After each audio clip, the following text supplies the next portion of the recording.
உங்கள் தாய் தந்தை உங்களுக்கு செல்வத்தை கொடுத்திருக்கலாம், கொடுக்காமல் இருக்கலாம். உங்களுக்கு கல்வியை கொடுத்திருக்கலாம், கொடுக்காமல் இருக்கலாம்.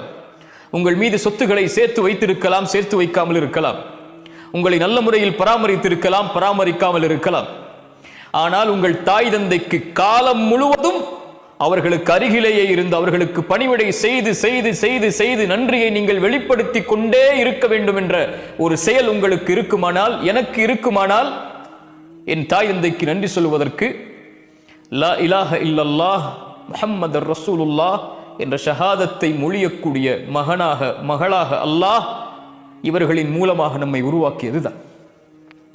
சொத்து இல்லாமல் மரணித்தால், கல்வி இல்லாமல் மரணித்தால், உலகமே இல்லாமல் மரணித்தாலும் அது நஷ்டமில்லை.